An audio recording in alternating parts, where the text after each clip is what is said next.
Okay, my little witches.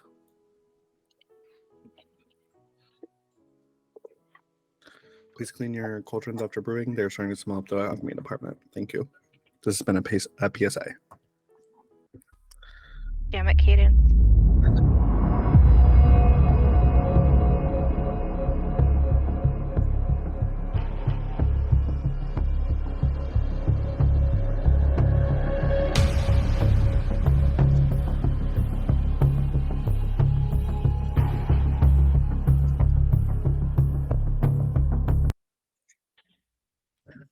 Okay. Hold that up.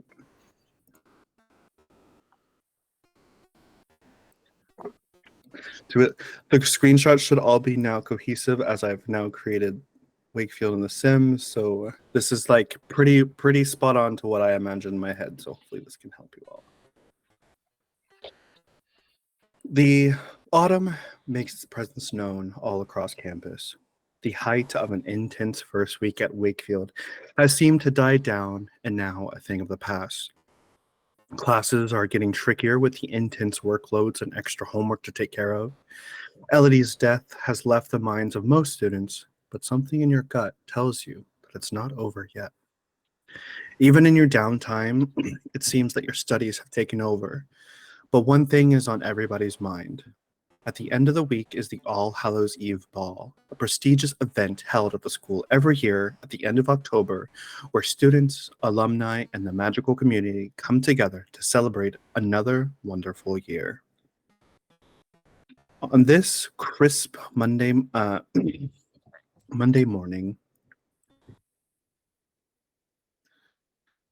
in Professor LeFay's class, you catch yourself doodling in notebook, catching up on other homework, or paying close attention to the professor's words. The past few weeks have been revision work and all theory, but today a new spell has been scrawled upon the board. Today's lesson will be the summoning spell. As the name implies, the summoning spell is used to levitate an item towards the caster and bring it towards them. There are a few elements to it, however. Can anyone try to guess what those might be? Yes, Miss Rose? Would weight be a factor? Weight can definitely be a factor, depending on how skilled the witch or wizard is at casting it. For example, you can't summon an entire house towards you on your own, but that is technically not something that prevents you from summoning it. It's just your magical ability. But good answer. Miss Alvarez. If they're human or like not human, humanoid, I guess. Yes, that's actually correct. You cannot summon a living thing towards you. My apologies to any of you who are hoping that this might help you with your familiars when they run away from you. If you want to summon a living creature or a person, you would have to summon something attached to them or something that they're holding. I highly caution you against that, however. The summoning spell moves objects very quickly. Imagine standing on top of a broom that's zipping through the sky. Better yet, imagine holding onto that broom and being dragged down to the ground. Yes, Miss Vane. Miss Alvarez actually gave my answer, but let me think if I could think of any that could possibly be another one. Can I roll? Sure. Just roll an intelligence check. Let's see.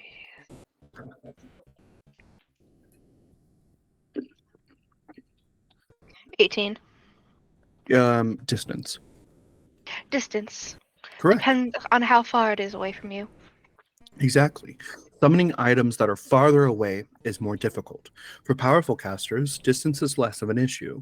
For most of you, you should have the magical endurance to not worry so much about distance. If you do, however, do not fret. You'll just need to practice a little bit more, and you'll get it in no time. Does anyone know what the third might be? That's all right.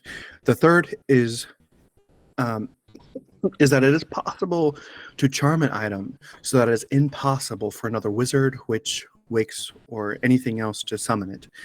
If you're ever in Ester Hollow, stop by one of the shops and ask them about the anti-theft charms that they have placed on their items. One of the most common charms that they use are ones to prevent their wares from being summoned. It is also very common for wallets to have these charms on them so that no one can simply summon the money right out of their pocket. She pulls out a purse out of her desk and places it on top of it. She points her wand and says, "Retractum." Nothing happens. She gestures to it as though to tell the class that it's impossible to move. The summoning spell is one of the oldest charms in the magical world. It has made its way into popular culture, for instance. For anyone familiar with magical fairy tales, there's a story about a wizard and his hopping pod that has an instance of summoning. When the wizard finally decides to help everyone, he summons a lost donkey back home. "Professor," a girl waves her hand in the air, "I thought you said you can't summon living things." She grins. "Good eye, or good ear, I suppose. You're absolutely correct. How could the wizard have summoned the donkey?" Anyone want to take a guess? Was the Yes, Miss Phoenix. was the donkey wearing something that was summoned? Absolutely. The donkey maybe had a leash or horseshoes. You have the right idea.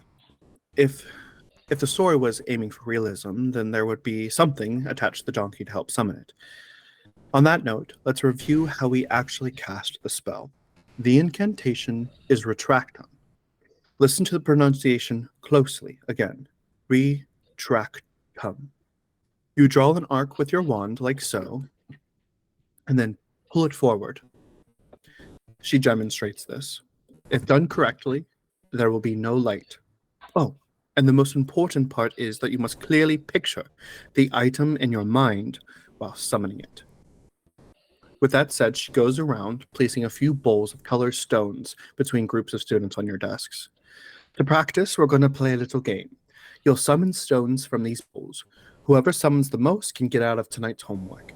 The catch is that you can't touch them with your hands. She steps out of the way before stones go flying, then paces around the room to start correcting students on their pronunciation and wand movements. Now, once you all partner up, there will be one group of 3, the rest will be in 2s. Practice. And with that, you have bowls at each of your desks. Cadence, do you want to partner up? Yeah. So we have to get the most stones out of the bowl, right? Are you asking me? I'm sorry. Yeah, isn't that what she said? To get out of the Yeah. homework, we have to get the most stones out of the bowl. Yes. So why Without don't we touching cast, them. Why don't we cast the spell on the bowl? Because, well, it depends on whether or not the spell is going to move the bowl in a way that the stones will fall out, right? Do you think we're able to control it at all? I don't know. It just says that it pulls it toward you. So I'm not sure that that would work. You could try it, but I don't want to recommend that and then you fail. Well, let's try it on a stone first. Good idea. Okay. You want to go first? Sure. Retractum. You're going to roll a sleight of hand.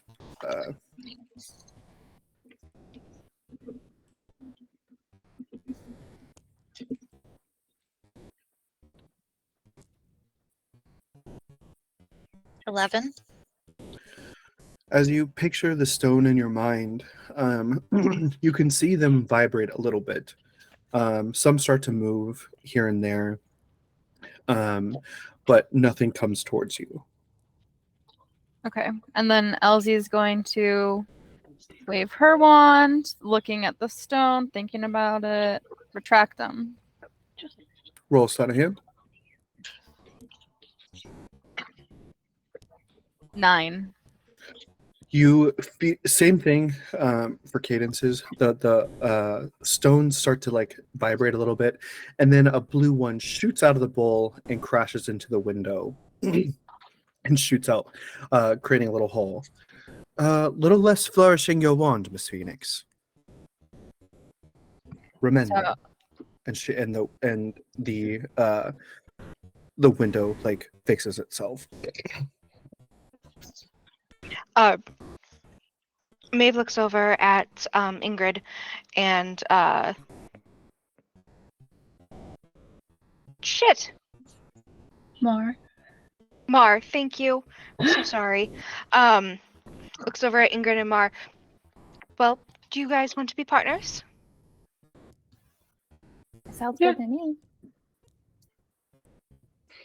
All right, let's try this. No. Where the fuck my dice go? Oh, it's right here. And Mara's gonna say Retractum. Go ahead and roll sleight of hand. It's a 15. So from the bowl, you see a couple stones start to like vibrate, and then about 5 stones in the air hover, and they all kind of swirl and move like planets in a solar system, and then crash back into the bowl. Oh. Oh. That was Okay. close. Let's see. Retractum. And she rolls. Let's see. 11, 13. Mm-mm. So, kind of the same thing. A few less, like 3 or so stones, kind of hover. Some kind of move around a little more, and then they kind of fall to the table. Well, that was close too. This is harder than I thought. I guess I'll give it a go. Retractum. And that is a 17. So, as you cast the spell, a purple one hovers lightly in the air, and as you hold out your palm, it lands in the center of your palm.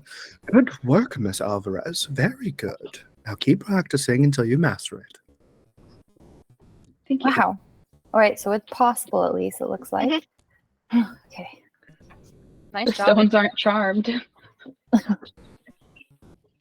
A few stones go flying behind the students, the charms too powerful to be contained, while others struggled at first to do it more gently, gently wiggle in the bowl.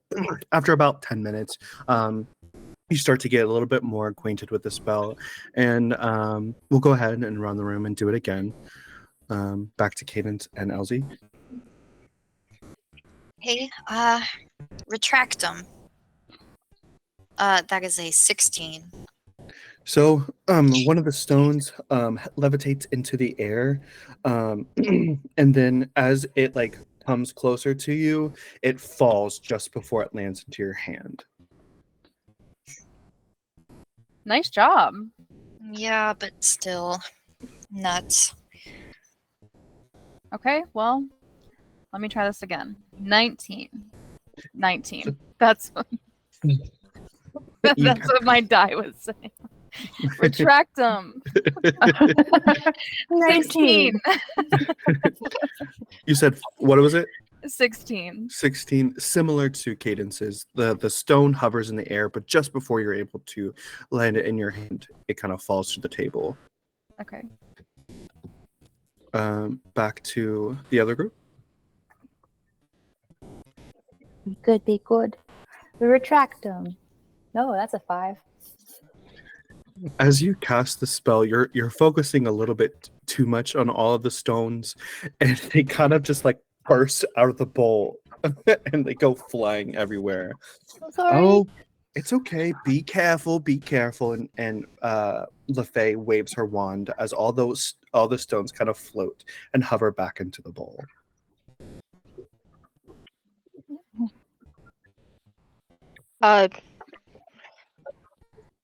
Retractum.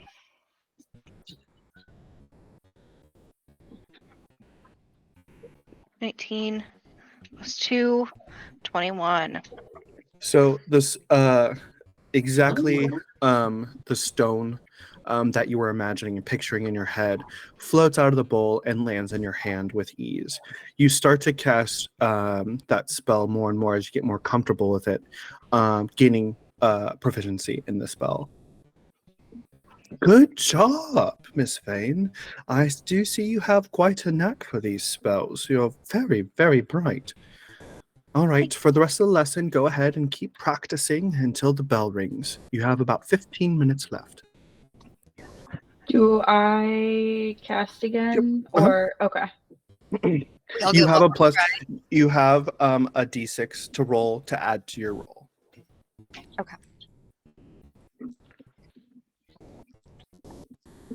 All of us? Just Ingrid, so she hit a 17. Oh yeah.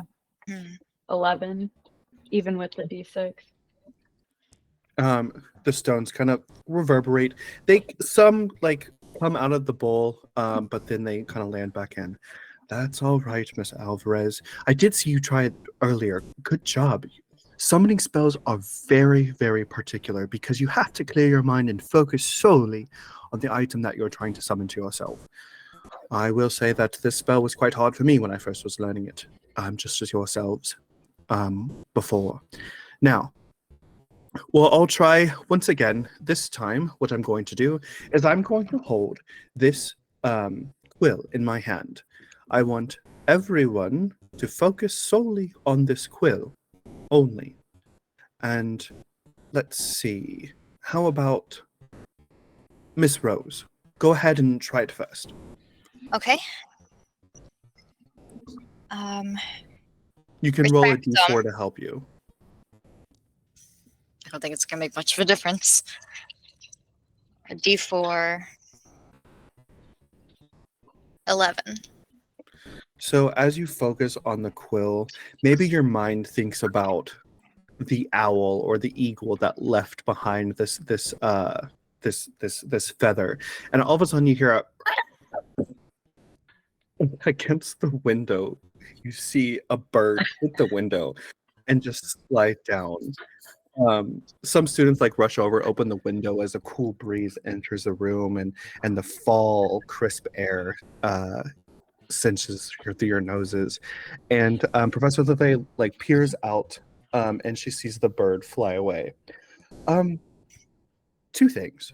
Obviously, one, that was not what you were trying to summon. However, you did summon a feather from an alive bird, so at least that's something.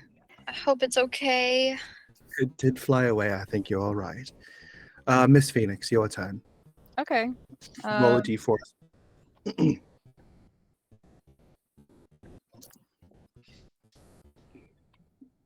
19. So as you cast Retractum, the feather levitates and floats softly over to your hand. Well done, Miss Phoenix. I suppose that you have gained proficiency in this spell. Now, let's see here. How about you, Miss Alvarez? Try to summon the quill from Miss Phoenix's hand. She'll You also Kinda- can roll a d6 again. okay. She'll kind of take a deep breath and close her eyes as she tries to clear her mind, and she opens them and stares intently at the feather. You can now roll a d10. Ooh, okay. Thank you for describing what exactly you were doing when you're casting the spell as requested. I just have to find my 10. Hold on.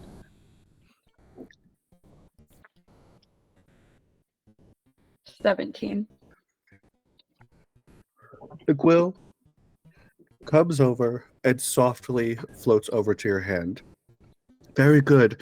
I can tell that you are just at the tip of it before trying to get proficiency in this. Next time you practice, your focus is perfect, but you're flourishing your wand just a bit too much. Remember, you are pulling forward. Don't pull to the side. Don't pull around. Pull forward as if you're pulling it with a rope. Good job, Ms. Alvarez. We have time for one more student here. Miss Tide, go ahead. Try to pull the feather from Miss Alvarez's hand. She's going to look over at Ingrid, stare intently at the quill, and be like, "You look like a seagull feather." And then, You can add a d10. okay. Yeah. And then retract them.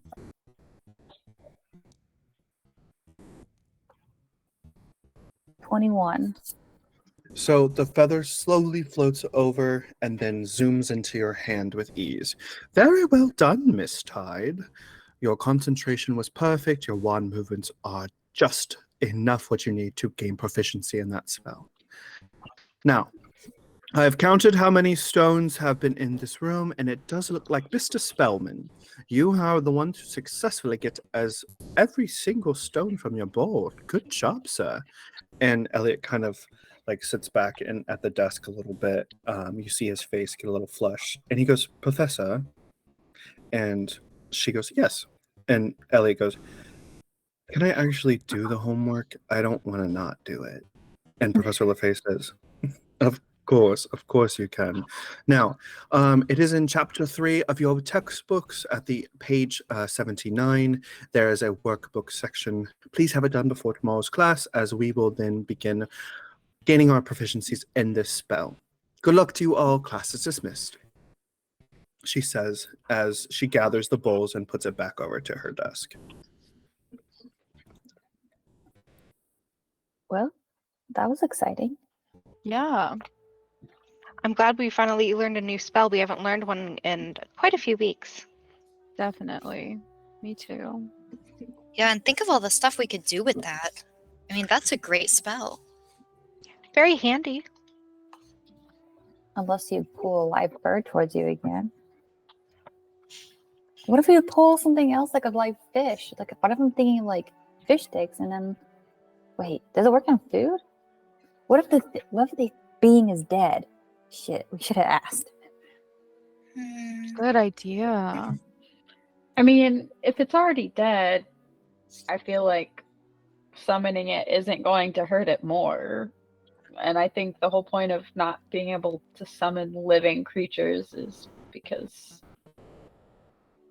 like, you know, if she said something attached to them, it would still, like, jerk you around. But if they're dead, they're not living. I don't know. Right. Should one of us run back really quick and ask? No, I'm that not quite looks suspicious. Why? For What, her, it's what kind of necessary. what kind of dead things do you need to pull around? No, just- not like a muffin. Your dead weight. Like a muffin. I'm sure a muffin would work. You know. That was mean, Ingrid. You guys are mean. Actually, It was Mara's gonna a see joke. It's a Eliot's mean around. joke. Mara's gonna what? Mara's gonna see if Eliot's still around. Yeah, he is in the front of the room. He's getting his bags and he just kind of like leaves the classroom. Mara's gonna rush after him to ask him this question. Um, Eliot, I have a question. She kind of like whispers a little bit, looks Oh. around. Hello, Marcel. Hi. Do you know if the spell works on like food items that were once animals, like a steak or a fish? What does that mean? I'm so confused now. Dead things no longer have any sentience, so their constitution will no longer be needed in a summoning spell. So, for Oh. example, yes, something dead will work. Perfect. Thank you so much. Of course. I'm not going to summon anything dead, I swear. I just wanted like summon food from the table. That's all. Like, No, it looks like that sounds stupid. I'm so sorry. prepared food is perfectly fine, and you don't ever apologize for being the smartest person in the room. No, I'm not the smartest person in the room. That's you. But you begged to ask the question. Most other students probably want to do it for things that they're lazy about. A book from the table, a coffee mug in the morning, something like that. Oh, It's I good to didn't be think about doing inquisitive. that. Right. Well, thank you. Will you be in the library later? I have some questions that I don't want to say here. Now, what do you think? Of course you will be. Yes. Okay. I have alchemy to get to. I'll see you in class. Oh, right. I should get the others. See you there. Bye. Bye. And she'll go back to get the others. Like, okay, food's fine. So like dead fish is Yeah. Okay. Yeah, Good to know. I Yeah. mean, we're cool. you never know when you're gonna need something like that. Yeah. I'm gonna guess we're not gonna need to summon any dead fish, but better to ask. We should get to Yeah, alchemy. Right. For sure. I really want to do better in this class. I'm determined. I've been studying a lot. Come on, let's go. I believe in you, Cadence. You can do it. Thanks, Elsie. You guys head down towards the alchemy department in the school and find yourselves back into Professor Kern's classroom. Let's see here. The cold winds of October began settling around the alchemy department. The fires were burning and the potions lab smelled of cabbage and iron from the previous potions. Professor Kern is on his ladder removing some old ingredients and replacing them with new ones in the shelves. Good afternoon, class. Today we'll be focusing our attention on a handy pest repellent called Pixicide. Now go in and take your seats. Unfortunately, potions isn't always about brewing. Potions is both a practical and theoretical science. One of my favorite potions quotes are, "One must learn the history and origin before making more again." Now, some of you may have already seen what a pixie is, but the majority of you may not know that they carry a powerful venom in their bite. Their bite could even prove fatal to someone very young or very old. So we needed a household defense against them that did not require the use of wands. Pixies are very small and very fast, so the chances of you missing are profound. He says, reaching below his oak desk and taking out a large round-shaped vial. The vial is roughly 6 inches around and contains a black thin liquid that looked closely like very muddy water. When Professor Kern removes the top of the vial, it begins sending a smell of rotted dragon eggs around the classroom. "Oh, God, please, Professor, put the lid back on. It smells horrible," says Daphne. "That, my dear, is a repugnant smell of Pixicide. The smell generally goes away after a few days, but it's very effective in helping the user remove pixies that are stubborn. However, since you're enjoying the smell of it, Miss Duke, could you please tell us when Pixicide was invented?" Professor Kern asks, now moving from his desk and walking over to the table where Miss Duke was sitting. She fumbles for an answer, especially without Evelyn there to help her. "Pixicide was invented in 1276 during the Revolutionary period," Eliot says from the corner of the room. "Correct you are, Mr. Spellman," Professor Kern says, walking back to his desk and grabbing the Pixicide. He walks back over to Daphne and sets it down on the desk and told her to pass it around for closer examination. As she passed it around, you all kind of take a look at it, of the vial and the muddy liquid on the inside.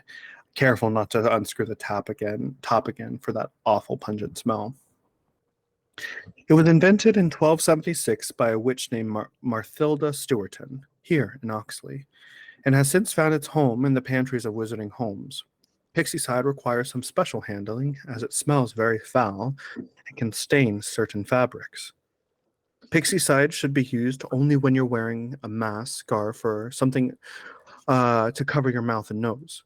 You've already found that the smell, but Pixicide is extremely poisonous if it consumed because it contains a larger, more magnified version of Pixie's venom.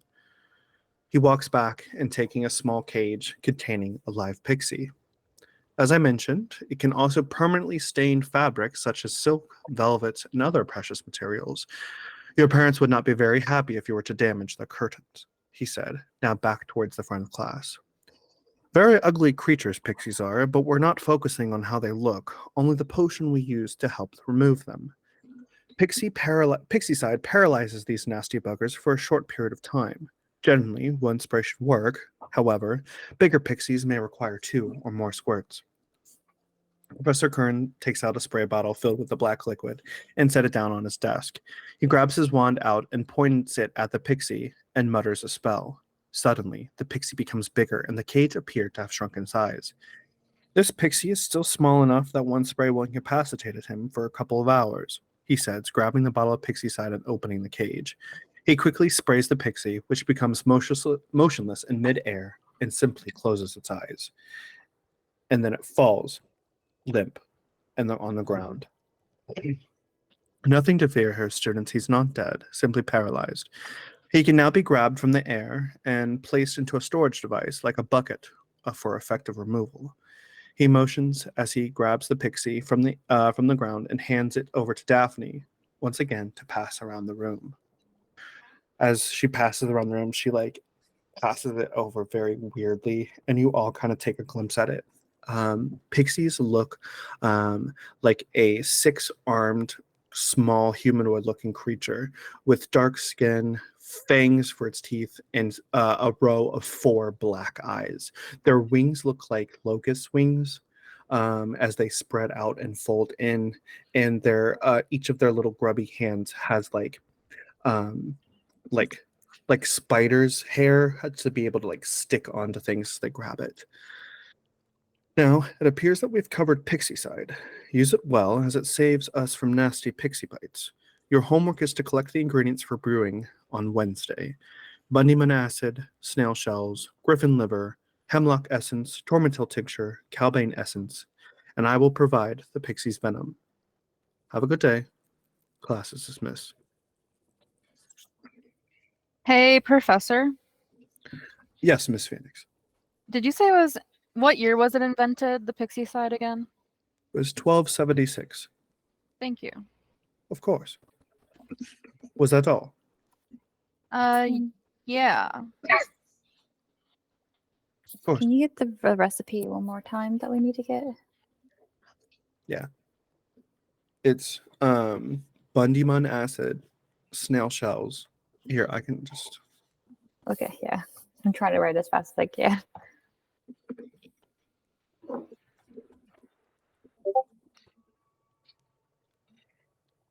Thank you. Mhm. Oh, way off. That's fine. Okay. I don't think we can get most of these ingredients out in the wilds. I think we have to go out to out shopping. Do we have to go I think shopping? so too. Or do we have to go back to the hollow? Maybe some of these things are in the greenhouse. I think, Not a griffin liver. and wasn't there like a? I'm looking at it. Yeah, like an essence and a tincture. I don't think we're gonna find that out in the wild, and I don't know how to make those. So I think we're gonna have to go to the shops. Definitely think through the Ester Hollow. Okay. I kept thinking Hogsmeade. Which is fine because we get these ingredients and then I dress for the party this weekend. I mean, it is the Oh. Halloween dance party Yes, ball. I'm quite excited for this actually. I wonder, do we dress up as costumes or do we wear a pretty dress? I don't know about these things. I'm kind of dreading it, to be honest. Why? I just don't like large crowds. It just makes me nervous. Is that why you don't want to go to Evelyn's party? Yeah, I mean, That was a while ago. Why you didn't want to go to Evelyn's party? yeah. At least partially. Well, I think the Halloween ball is going to be fun. I hope you're right. I wonder if we should ask an upperclassman the clothing we should wear, or maybe there's a sign or something we should see what kind of If it's a- formal wear it is. Oh, okay. Good idea. Well, it is a ball. Usually balls are dresses and suits and that stuff, but I don't know. I might be wrong. Oh, your mask. Here's the masquerade. No, they would have obsessed by masquerade ball. I'm just getting too excited for this. Well, should we head to Botany? Yeah. Let's go before we're late. Okay. You guys head outside to the Arboreum and kind of all have your scarves or sweaters or blazers on as the cool, crisp air takes over campus. But as soon as you step inside the Arboreum, it's like warmth again, like summer. You head into the main atrium of the area where you see students peering inside of the greenhouse, half expecting to see the professor with his shirt off planting some plants when you arrive. What's everyone looking at? Nothing. As you head inside of the classroom, you see that the classroom has been rearranged so that the workbenches and desks are placed in a circle around the perimeter of the greenhouse. In the center, a patch of what looks like a forest was filled with bright red mushrooms. Seeing the students at the door, he gestures you all inside. They quietly enter the room, deciding to sit on the edges of the makeshift forest instead of taking a seat behind their desks. Following their example, the professor sits cross-legged on the floor, making sure he keeps his distance from the mushrooms sitting in the middle of the improvised clearing. Welcome, class. Today we'll be discussing bursting mushrooms. Bursting mushrooms are poisonous? Guessed the sandy-haired boy who is eyeing the fungi warily. No, they're not poisonous, which does not necessarily make them any less dangerous. Bursting mushrooms, well, as their name implies, they burst. Will they burst if we move? I remember from my mother's stories that they are able to detect motion, and that's when they explode. Well, you'd be correct.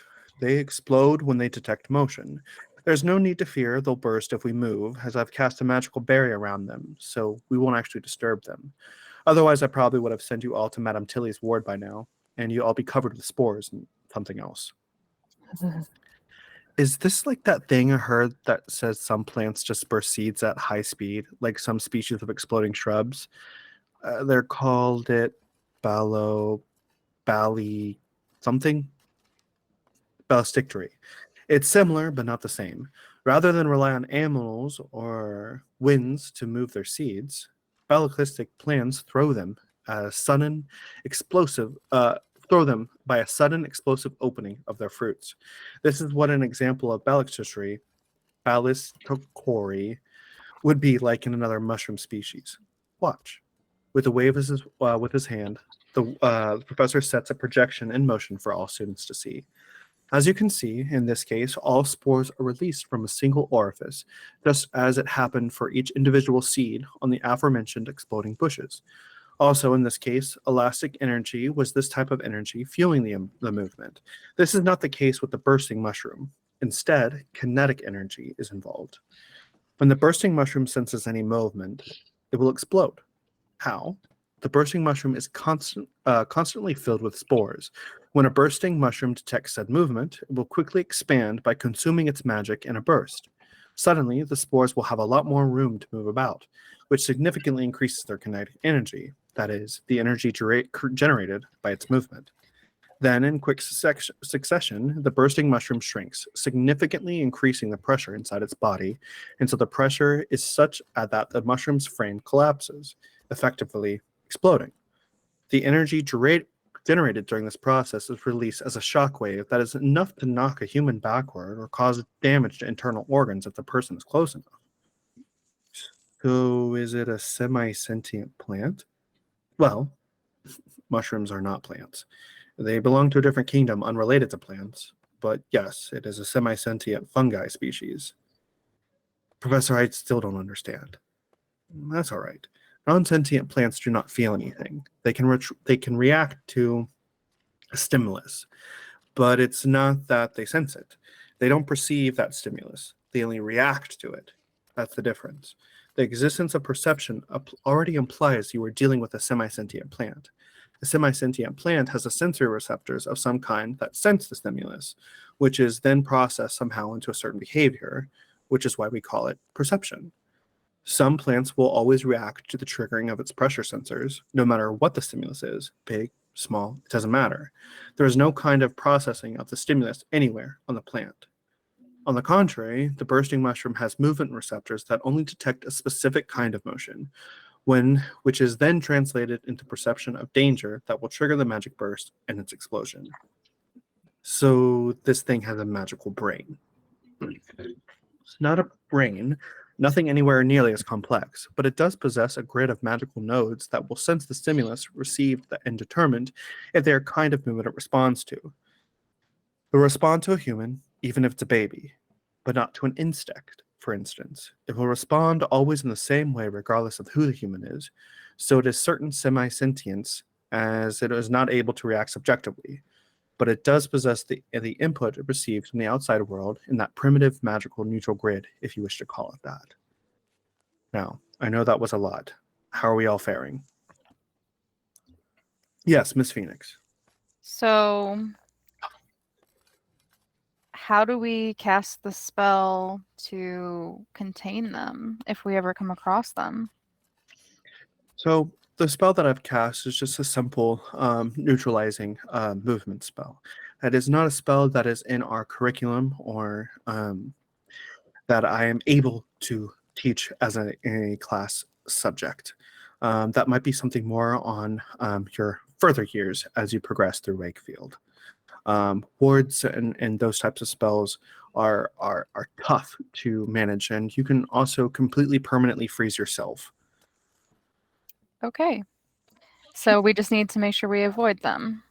Yes, and the good news is that most of these plants are these fungi are found in areas where not a lot of traffic is, specifically forest and groves, where it's much more likely that a ant colony might live nearby, but not near a trail or anything like that.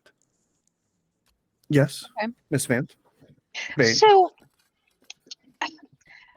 from what I understand, that if it feels the movement of a humanoid coming towards us, we have a lot more weight to us than an insect.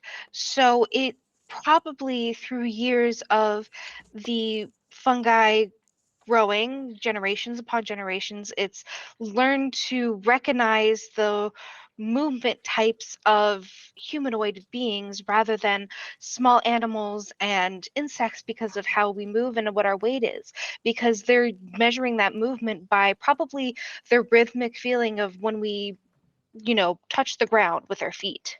Exactly, the kinetic energy that I was talking Mhm. about. Exactly that. And that's also why it grants its semi-sentience. Good job. I just want to make sure I understood. Thank you. Of course.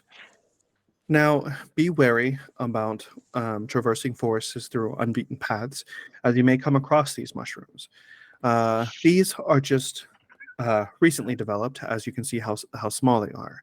These mushrooms can grow hugely in size, creating an even horrible spore-like mist that can go when they explode, causing some paralysis, explosions, and sometimes can be fatal.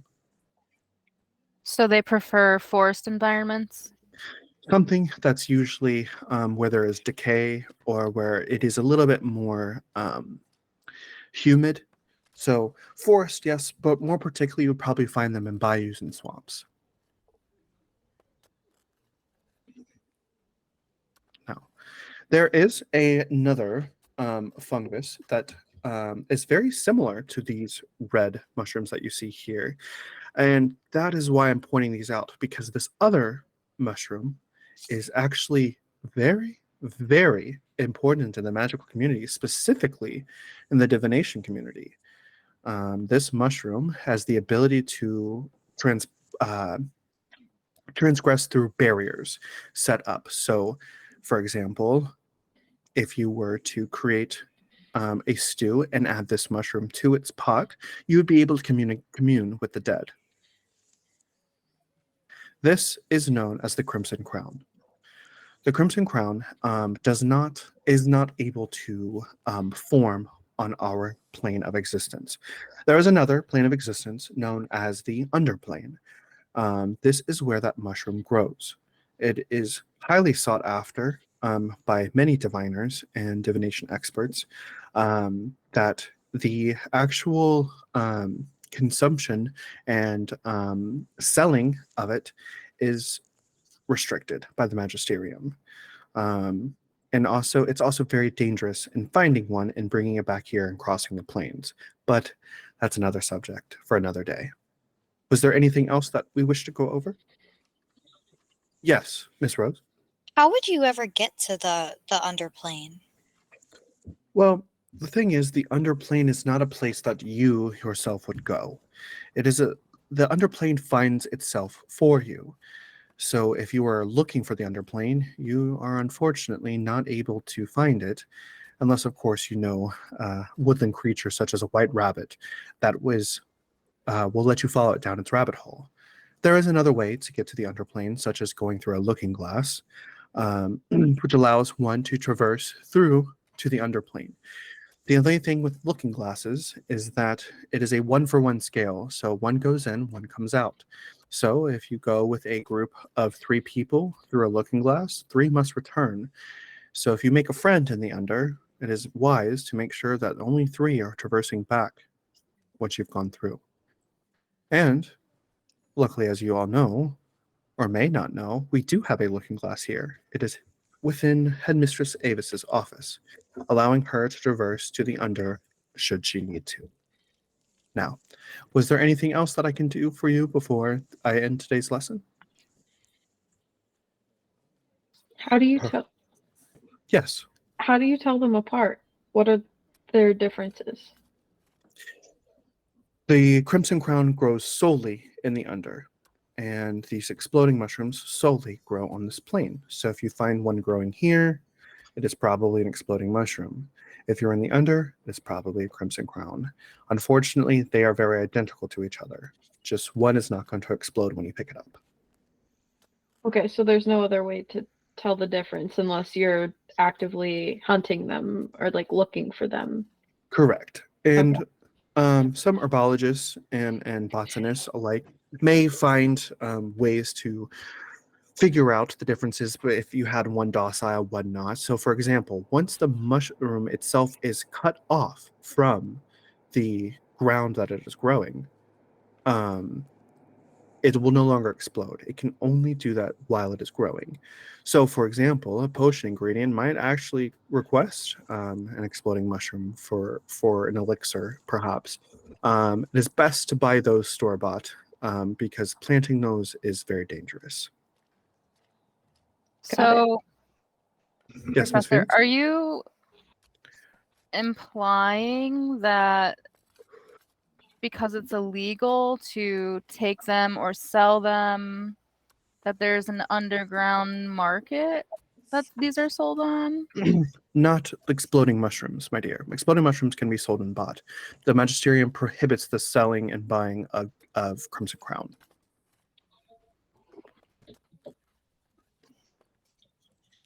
Well, No, same question though. Is there like an underground market for that kind of stuff? I'm not sure that in the academic setting that we are in right now that I can express an underground or black market with my students. I'm so sorry. To say that there's an existence of a black market, I would say, obviously, we are not all young, but as to say that there is one thriving here in Ester Hollow, maybe.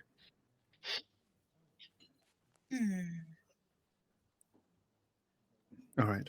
Ah, that must be the bell, and you hear bells chime from the tower. Well, that is it for today. Be careful out there and enjoy the rest of your evening.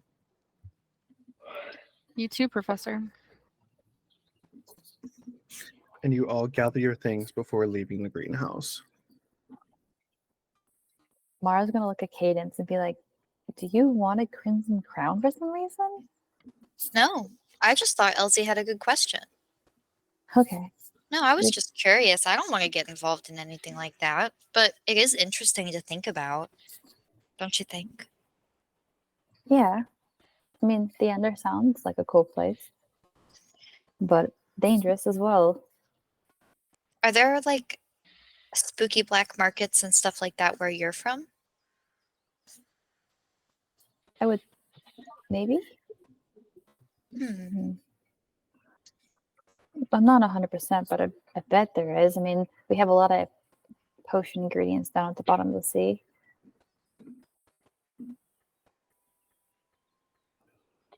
But yeah. Oh. Anyhow, Well, should we get our stuff from Ester Hollow, or what should we do?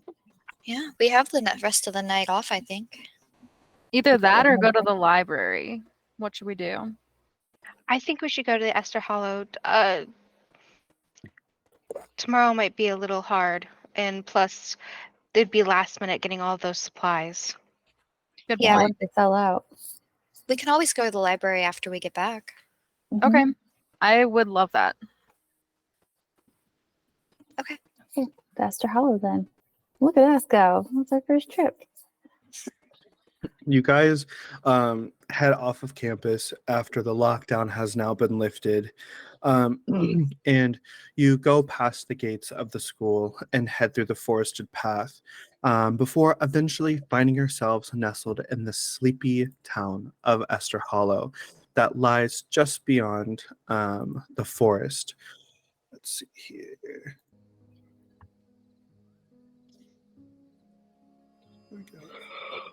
So it's a town full of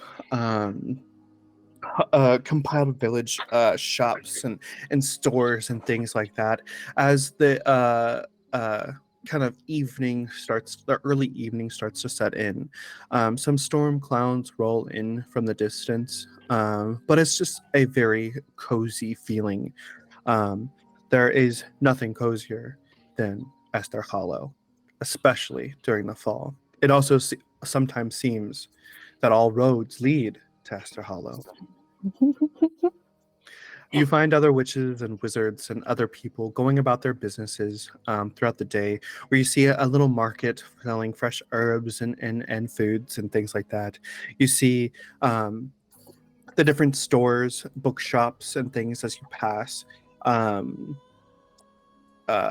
Some names are Hollow Books, the Emporium, the Croissant Moon Cafe and Bakery, Pepper's Apothecary, Old Boot Herbs, the Olive Branch Laundry, Miss Adorna's Clothiers, Bramble Shacks, and Meowlin's Menagerie. Well, do you And want to try finally, Pepper? at the head of the village is where everything is lively at the Quill and Ink Tavern. Ooh, should we go see what's going on over there? At the tavern? I'm gonna go get my supplies first, but you guys can go right ahead. Nah, good point. We should probably get our supplies first. Okay, So Mara's gonna start headed towards Pepper's. I'll go with her. Same. I will go as well. All right, so you head to Pepper's Apothecary, where the bright wood of the store kind of like is a juxtaposition of the old woods and stuff from the outside of Ester Hollow. Along the white shelves are just glass jars full of ingredients and different herbs and reagents and crystals and powders as it lines the walls. As you see an elderly witch behind one of the desks, she's bottling some stuff up for some other students at school and handing them a paper bag as they depart, leaving you alone in the store. Hi. Bondium acid. And Maeve is whispering the ingredients to herself as she still keeps herself in earshot of Mar and the shopkeeper, but she's looking to see what's on the shelves. Okay. Marcel? Mara's gonna go up to the shopkeeper and straight up just ask her, do you have any of these items? And she shows her the list of Bundium acid, snail shells, griffin liver, hemlock essence, tomatil tincture, and cowbane essence. Perfect. Well, hello, dear. Hello. Yes, I've actually got a lot of this. Just got a shipment in of some bat spleens that I've been needing to put away here. And with a wave of her wand, it floats off to the shelf. And then she starts moving some ingredients around. Bundiman acid, yes, I've got just a vial. How much do you need? A pint, a cup, a quart, a gallon? Fuck, he didn't say.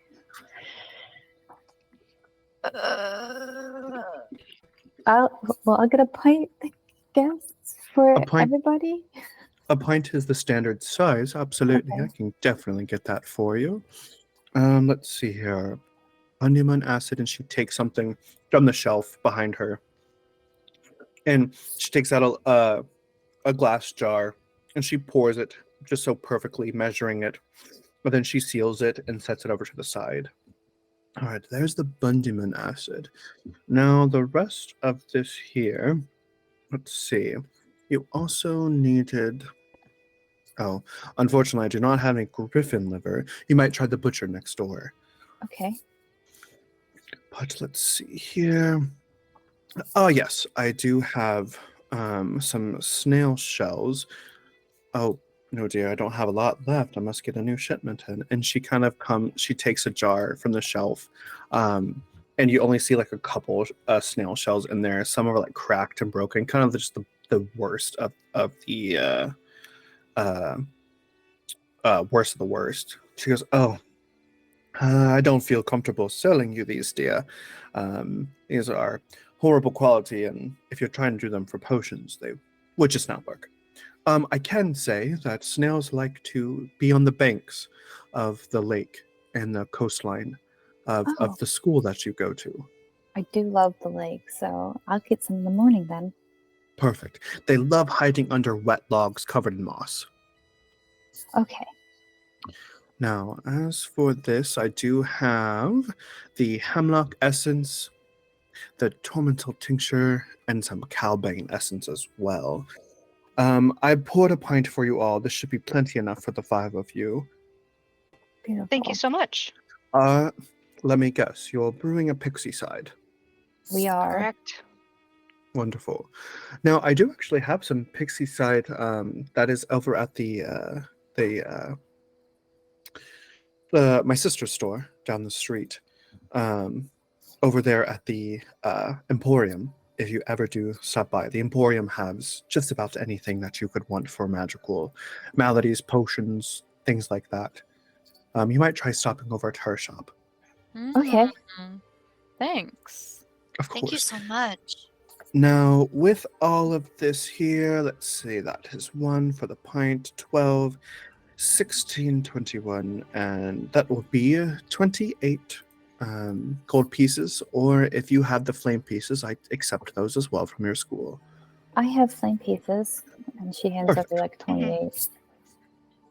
Ah, perfect. Well, thank you, dears. And she packages them up in a little brown bag with her little logo on it that says Pepper's Apothecary, with like a little jar with a giant letter P on it. Well, there you go, dears. Good luck on your potion making. Thank you Thank so much. you. Thank you. You Of said the course. butcher's right next door? Yes, the butcher. Thank you. Perfect. Here, Yeah. Mar, I can give you some flame pieces for it. That's okay. I work a job at the library every week. Yeah, Wait. but I thought it was 28 pieces per. It was altogether 28 pieces? Yes. Oh, yeah, Mar, you don't have to buy all our stuff. Here, at least let me give you some. And she'll give you like 8 flame pieces. she will as well. She'll give you 8. Ingrid will as well. Ah. Can't math that fast. Okay. And Yeah. Elsie will give her a few as well. Maybe 3. Okay.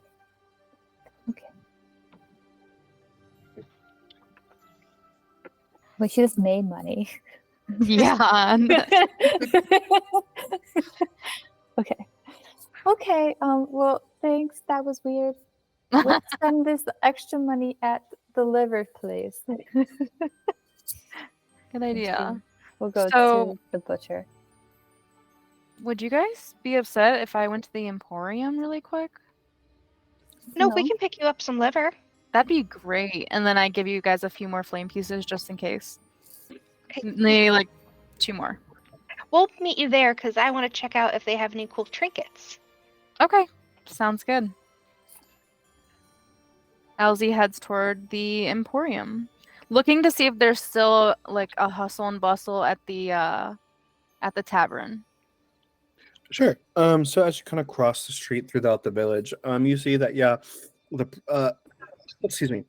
the warm lights of the tavern, and you kind of hear the echoes of people inside, and kind of like laughing in it, and you hear the clinking of mugs and steins and things like that as you head over to the Emporium. And then the rest of you all went over. To the butcher, To yes. the butcher to get the liver. Yes.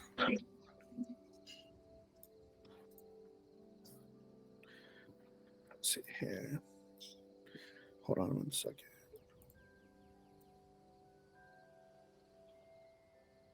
Sorry, quick shopping trip, and then we get back to D&D.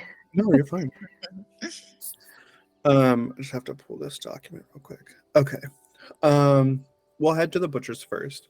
It's just a small little shop with a case displaying different types of meats and some sausages and things hang from the ceiling as a large orc with an apron, that pinstriped black and white apron, is chopping some meat at the counter. And he looks up, he goes, hello, welcome. What can I do for you? Hi, strange request. Do you have griffin liver? Yeah, it's been quite popular recently. We have a class, that's why. Wakefield students, I understand. Mm-hmm. Now, let's see here. How much are you needing? I think 5 livers. 5? Okay. Let's see here. So each is going to be 15. Okay. Okay. Here you go. 70, that's 75 altogether.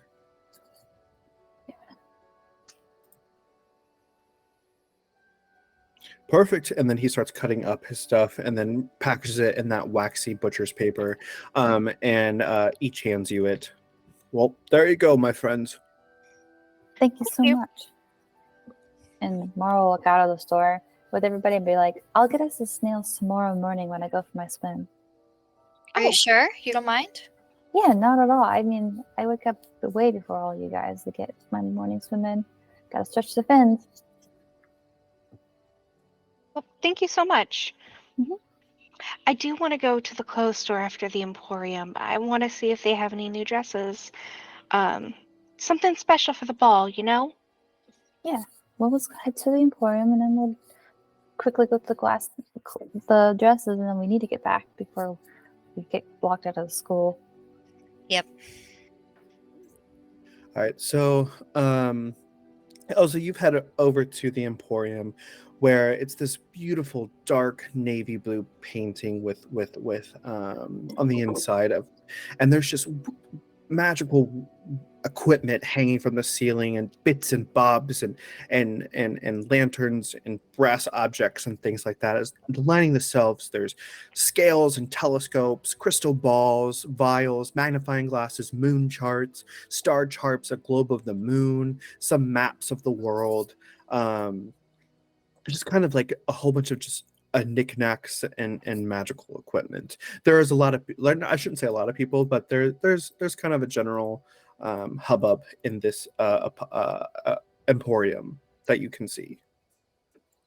Okay, so Elsie's like so wide-eyed and like overwhelmed the second that she walks in. There's so much to look at that looks interesting.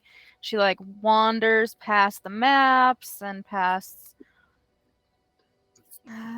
let's see here. What else did I want to look at? She starts heading toward the, I guess, the counter or the shelving wherever these tincture or essences would be, or the like the Pixicide, wherever that stuff would be, just to take a look. Sure. So you kind of go over to one corner of the room. You kind of see a hanging banner that says like potions and elixirs and all your alchemy needs. As you kind of see some cauldrons and some scales and vials for potion making. You see a glass case behind it where you see just lines of different types of potions, healing potions, cloaking potions, daydream potions, as well as you see like Madame Moxie's Pixicide now on sale. Buy one, get one 50% off.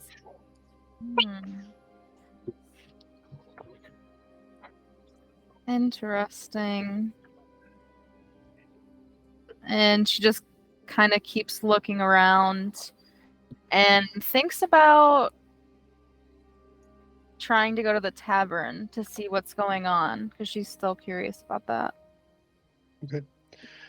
So as you kind of are perusing, by this time your friends have entered the Emporium as well, just as you were about to head out. Oh, hey guys. This Hey, place Elsie. is so cool. What'd you find?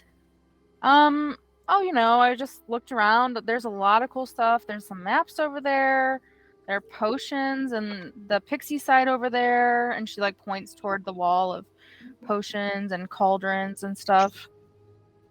It was pretty cool, but everything looks kind of pricey. Yeah. Well, we did get you one of the griffin livers. Oh, thanks so much, guys. I really appreciate that. Yeah, it's no trouble. Should we... did you find, like, any of the other stuff that we need? Or are we all good now? No, honestly, I did forget to look. That's my bad. I'll go back over with you guys and we'll get stuff. Well, we've got everything but the snails, which I'll get for us tomorrow. You don't Oh, think they you're might right. sell snails here? I mean, you can look if you want. I don't mind getting them. Okay, Might be better if they're fresh too. that's true. As long as you're sure you don't mind, Mar. Not at all. I mean, what else am I going to do while you guys sleep?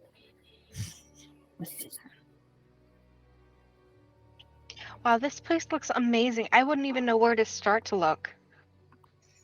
Well, Mm-mm. do you guys want to go check out the tavern? I do. I was actually just thinking about heading there. It looks really fun, doesn't it? Yeah. Do you want to go? Yeah, I really do. Anyone else want to come? Well, I did want to check out a new dress, but if we come back before the ball, I'll go to the tavern with you guys. You could go look at a dress and meet up with us after. It's up to you. How much time do we have? Yeah, Mara's about to go look for a clock and make sure they get back to school before the gates close. You see that there's just a shit ton of clocks like hanging on the wall, all showing different times and different places of the world, sundials and just strange clocks that don't even have numbers on it. But you see one that shows Ester Hollow's time, and you see that it's only about 5:30, 6 o'clock. Okay. Well, I will go to the dress shop with you, Maeve, if you want me to. We can meet up with them. I'm not sure if I want to be in the tavern. It's Yeah. a little crazy. You don't want to go check it out? I think it looks really fun. It just seems like a lot of people. Are you going to be okay with a lot of people, Elsie? I really just want to know what's going on. I don't know how long I'll stick around in there, but Well, we'll just go poke our heads in, and we'll meet up with you guys either at the tavern or the dress shop or somewhere in between. I'm sure we'll find each other. Okay. Ingrid, do you want to come with us? I would like to look at dresses, yes. All right. Well, Elsie and I will meet up with you guys later. Okay. All right. Bye, guys. All right, so you head out of the Emporium, and you kind of just meander through the sleepy Ester Hollow village, just kind of taking in its beauty. That smell of like autumn just fully takes over. You can smell like apples and the sweet smell of honey mead. That just the thought of it warms your stomach. As you pass by the Quill and Ink Tavern, eventually coming across let's see, Oscar Drew's wizarding dress store. It's this kind of refined looking storefront where in the windows on either side you see a dress that seems to change color from blues and pinks and purples and greens as you pass by, and on the other you see a wizarding suit with a tie that kind of changes from a bow tie and then switches to a regular tie, and then a bolo tie, just kind of magical looking things. And then as you enter, it's this beautiful cozy dress store where there's mirrors in the back and dressing rooms and a nice beautiful U-bend or not U-bend but a U-shaped desk in the center of the store, where you see a man in a great looking suit with attached cloak, and he just finishes something up at the register, and then he looks up. Hello ladies, What can I be of assistance for you? Oscar here to help you on your way to becoming your most beautiful self. Well, it's a pleasure to meet you, Oscar. We are here to peruse some dresses for the upcoming ball at Wakefield University. Ah, yes, something formal to wear to the ball. I'm sure you all are going to look rather dashing. Have you all found your dates yet? As he goes over to the clothing racks and starts like perusing through Uh, his Dates? selection. Dates? What do you mean my dates? Well, beautiful ladies such as yourselves, you must have plenty of suitors. No one has asked us, well, me yet. Ingrid, have you been asked? Mm-mm. Oh, Yeah. well, that's fine. Going with your friends can be just as fun as going with a date. I remember my time at Wakefield.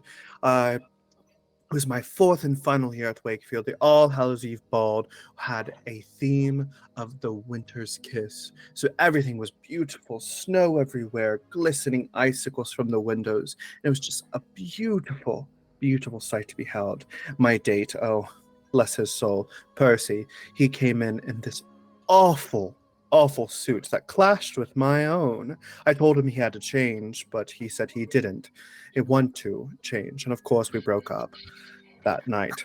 I still had fun. I danced, I was merry, and enjoyed the ceremony at the end of the ball, where they crowned the king and queen.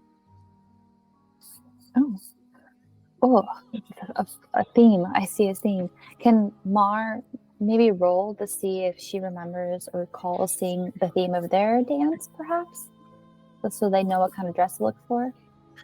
Yes. You guys kind of like just from being at school and kind of hearing everyone talk about it. The theme is a midnight dream. So, midnight dream, darks, blues, maybe some purple? Yes, twilight, I'm thinking. Beautiful willow trees, fireflies, a midnight summer's dream. How wonderful. What a beautiful idea. Whoever's on the committee, my props to them. Now, yes, midnight blues, navies, something dark, purples, violets, emeralds, jewel tones I'm seeing. Well, I like blue. Blue is one of my favorite colors because it's like the sea. Perfect. Now, what is your name, my dear? My name is Maristella. Maristella. Come up here, please, to the mirror. Okay. And you step up to the mirror on the little platform, and it's this beautiful, like, gold framed mirror that has seen better days, probably. But at the top, you see this like gargoyle looking etching design kind of in the iron or the gold work, and immediately the gargoyle's eyes open up and said, "Ah, you look quite dashing." Now, let's see. And then Oscar goes, "Oh, yes. So I'm thinking something blue, something like the dark, stormy seas for this one." And the gargoyle goes, "Perfect."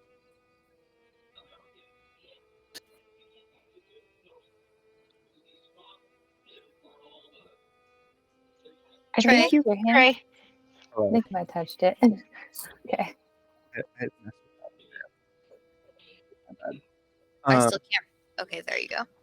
You see it, measuring tape kind of swirl around you like a snake as it goes around your head, measuring all of yourself as Oscar like whips his wand out very finely, very sophisticated as fabrics kind of pool around you and cut in lengths, and you start to kind of see a vision in your head as you see this dress kind of form upon you.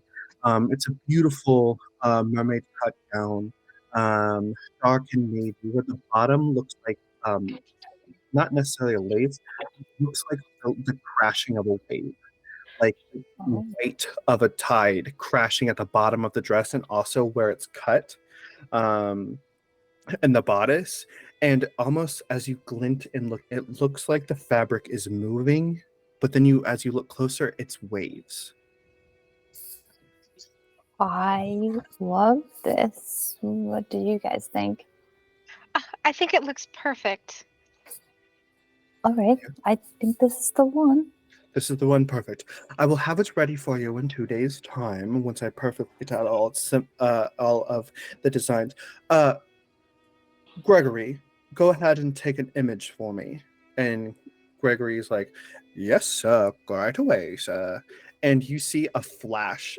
And then in the mirror, you see yourself with the dress. And then he goes up and touches it and like swipes at it. And you just see yourself like a 3D image as he like can zoom in and look at it. He's perfect. And then you see the magical fabrics kind of dissipate off of you. Yes, 2 days time. Now let's see. For this work, you'll need it for the ball. I'd say 65. Okay. Do I pay now or pay when I pick it up? You can put the deposit down to knock 20% off. If you pay now, you can take 20% off, or you can just do the deposit and full pickup on Wednesday. I'll pay now. Perfect. That would knock it down to 58. Okay, and she will hand over 58. Perfect. I will have this ready for you to pick up on Wednesday morning. Thank you. Who's next? Ingrid, go ahead. Go on up there. Okay. And she'll step up. Now, tell me your vision. What are you thinking? I was thinking something dark purple, like deep sky purple. Yes, And yes. sparkly, but not too sparkly. Like a sky Elegant. full of stars, but not like Subtle. sequins. Yes. Subtle is the key to the dress I'm imagining. And then you see the same measuring tape swirl its way around you like a snake, and the fabric starts to materialize upon your body. It's this elegant, long-sleeved dress with a nice little corset and bustier, where there's a sheer top on your up to your shoulders, and it cuts off just at the top of the shoulders, leaving your shoulders exposed with that sheer. And the sheer, it's like glistening like stars and glitter, just enough to be perfect, not enough to be too showy or fancy like that. As the dress kind of falls down like water across your body, and it kind of cuts off short at the thigh, and he's like, short or long?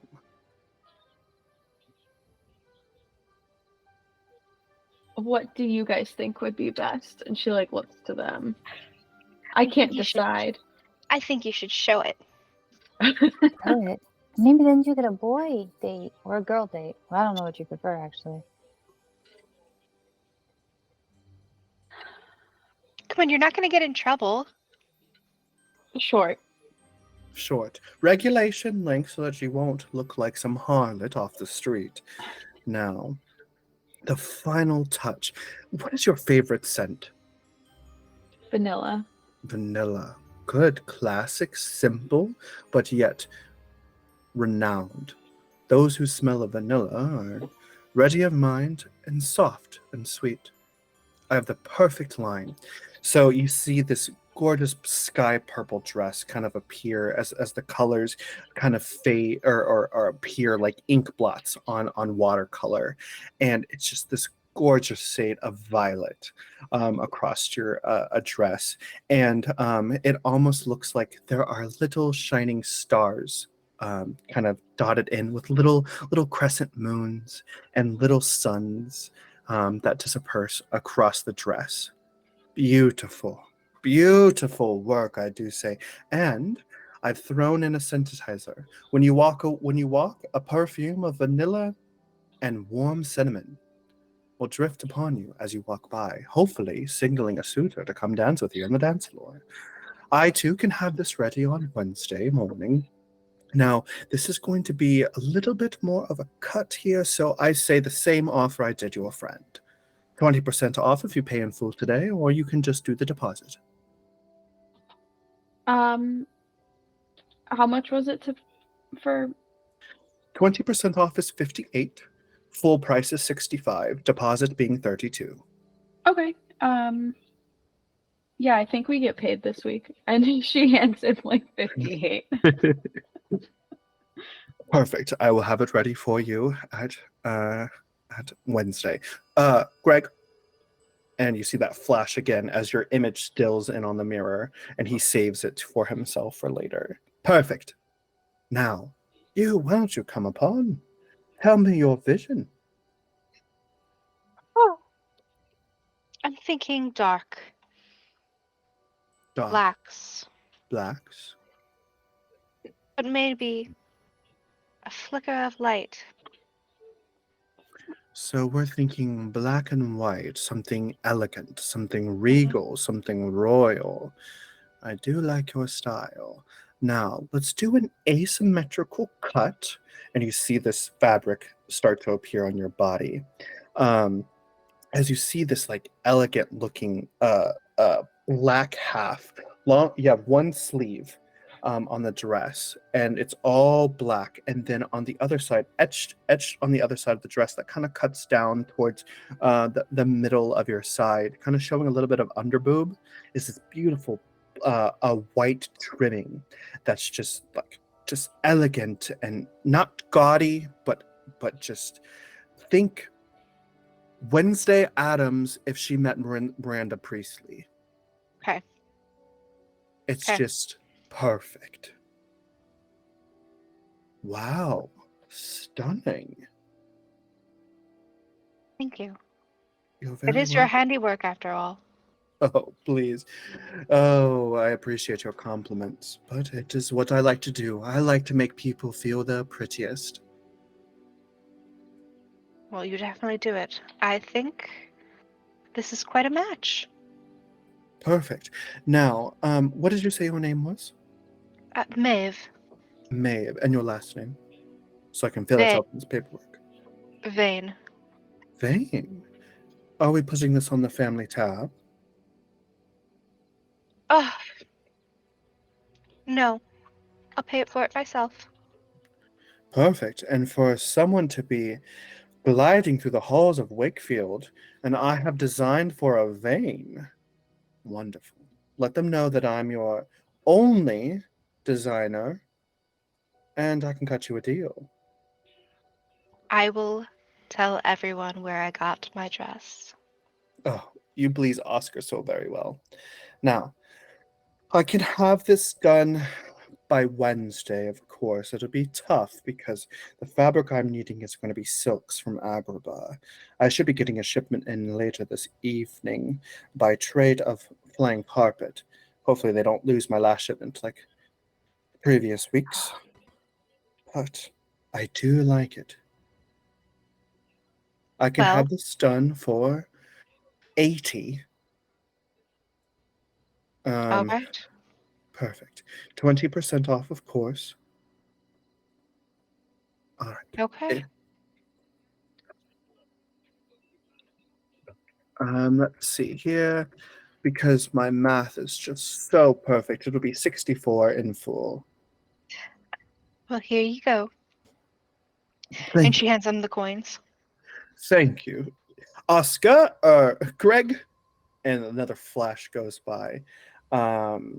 And Oscar kind of like looks over the pictures, and then he like pulls the three of your pictures up on the mirror, and he's going over the divine details as you guys are filling out your order paperwork and things like that.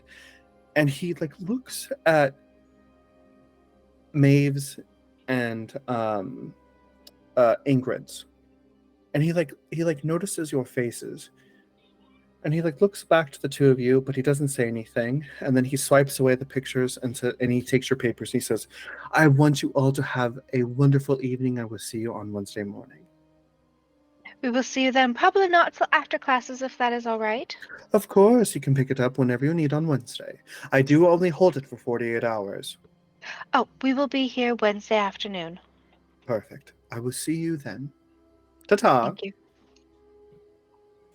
And you guys exit the store. It is now growing kind of into a twilighty area as the bell tower chimes 7 o'clock. So I know you guys want to go to the tavern, which is fine and all, but I'm actually gonna go head back to the school. If that's okay. I think Go ahead, Oh, Ingrid. I think I would rather head back to the school too. I don't want to get locked out again. I Yeah, don't need to either. get to the library before it closes at 8:30. Why don't I just poke my head into the tavern, see if I can find them, and tell them that we're going back to the school, that they don't think, we're lost. Okay. I'll catch up to you guys. Go ahead and go. All right. And then I guess we'll head back to the school. Okay. So as you guys as Maeve, you head over to the Quill and Ink Tavern, you notice the smell of like roasted meats and of honey mead kind of filling the air as patrons kind of lined up. Some are dancing by the fire and listening to the music played by the bards, where you see your friends up on the rafters sitting at a table. Let's do a meanwhile. So Elsie and Cadence, you guys have just entered this cozy little tavern, kind of as I just depicted. What do you do? Elsie's looking around for people that catch her interest, whether it's because they're attractive or because they look mysterious. It doesn't really matter. She's just looking around for anything and notices how cozy it is and kind of starts to relax a little bit. Hey, So- Cadence, you want to get a... What would the equivalent of a beer be? Beers, ales, wines, anything like that. The like butter beer is honey mead, or Okay. honey mead. Yeah. Okay, so Cadence, do you want to get a honey mead? Sure. I've never had one before. I've actually never been in a tavern, but it's really nice in here. Isn't it? Let's Yeah. go up to the bartender, I guess. Okay, sure. And we So- approach the bartender. You head over to the bartender, and he's a stunningly handsome-looking bartender. He doesn't look much older than you, maybe in his late 20s or so. You see that he has a scar that kind of goes up from his neck up towards like across his face, and it cuts through his eyebrow, kind of leaving at the top of his forehead. He has these bright, like beautiful spring grass eyes that are very piercing when you kind of look at them. And he smirks a little bit. He goes, "Hi there. What can I offer for you?" Can we get 2 honey meats? Sure. Is that it for you? I think so, at least for now. Yeah. Is there anything that you recommend? Well, you've got it. Honey meat is our specialty here at the Quill and Ink Tavern. Will you be opening up a tab or closing out? We'll open a tab. Perfect. Ladies, we're after my own heart.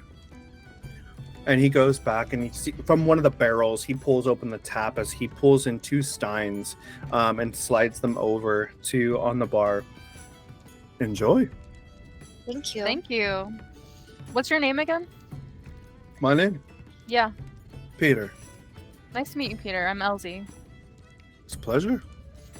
Cadence, want to go grab a table up in the loft? Yeah, let's go find somewhere to sit. So you go up to the loft where you can kind of see everyone down below drinking, eating, merry. And then as you get to the loft, you see there's another staircase that would lead up to like the inn's rooms at the top. You kind of see a couple people dancing, like I said, by the fireplace, and just kind of enjoying the ambience of it all. You want to sit here, Cadence? Yeah. You find a table. I'm kind of off to the side a little bit, but still being able to like look over the banisters.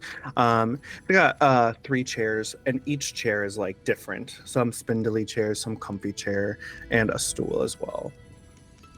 Elsie goes for the stool. What's Cadence, the cheer?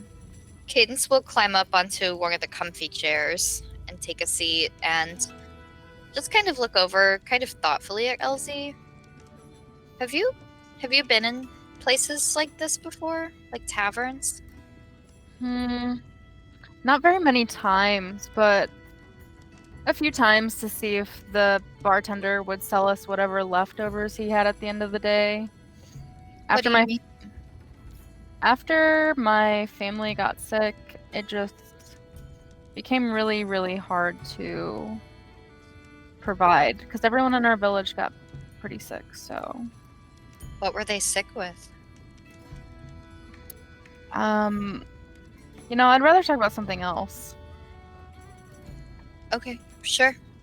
Fair enough. Sorry. No, it's fine. I don't know. It's cozy in here and so lively and not dramatic and hard like school is, you know? School is really dramatic and hard. You're right about that. And she will try the honey mead. It's sweet to the taste and warm as it fills your bellies. It's delicious. It's got this warm hazelnut butterscotchy kind of frothy topping as you take it and drink it. It's just warm and the coziest of autumn drinks that you can think of. This is so good. I've never had anything like this. Me either. What do you think of the bartender? What about him? Do you think he's cute? No. Why? Do you? A little. And that ball is coming up and we need dates. Do you know Right. if it has to be someone that goes to the school? No, I don't know. And Cadence will get a little bit closed off. What's wrong? Nothing's wrong. If you think he's cute, just go ask him out.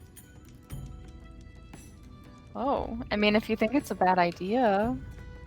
I mean, we don't even know him, and he's probably not a student, and he's not that cute. Okay. How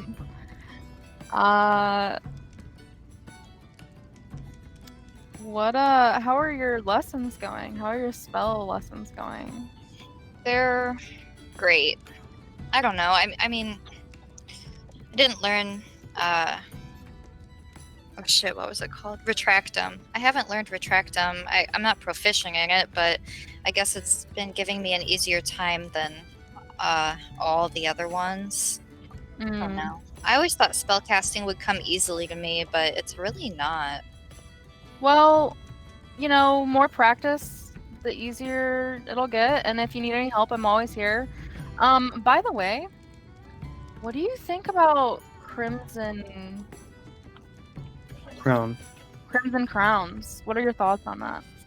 The Underland mushrooms? Yeah. I don't know. I mean, we'll probably never see one in our lifetimes. Unless you wanna...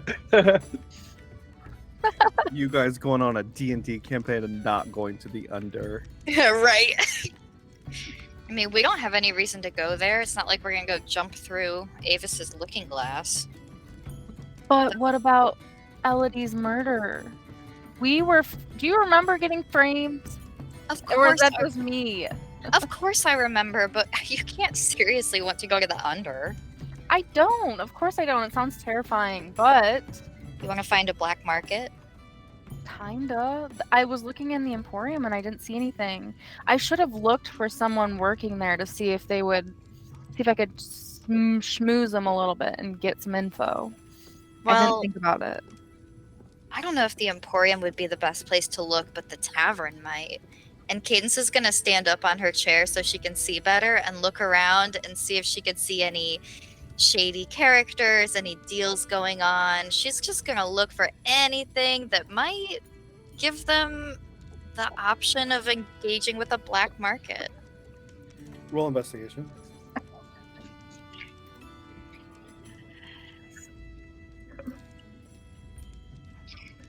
Okay.